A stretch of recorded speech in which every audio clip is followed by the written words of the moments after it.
गणेश चतुर्थी पर संकटनाशन गणेश स्तोत्र का पाठ करने से सभी विघ्न बाधा दूर होते हैं। श्री गणेशाय नमः। अथ श्री संकटनाशनम गणेश स्तोत्रम। ओम श्री गणेशाय नमः। प्रणम्य शिरसा देवं गौरीपुत्रं विनायकं भक्त्या वासं स्मरे नित्यम् आयुकामार्थसिद्धये।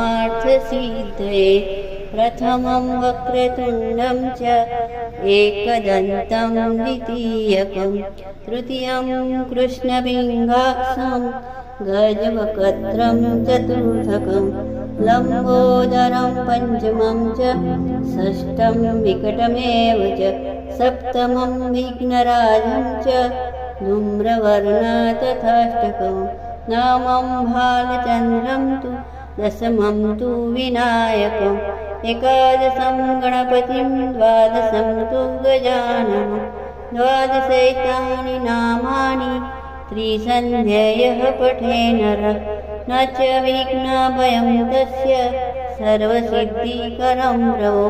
विद्यार्थी लभते विद्यां धनार्थी लभते धनं पुत्रार्थी लभते पुत्रान् मोक्षार्थी लभते गतिं।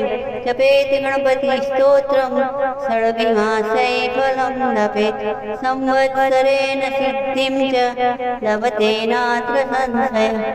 अष्टभ्यो ब्राह्मणो यस्य लिखित्वा यः समर्पयेत्।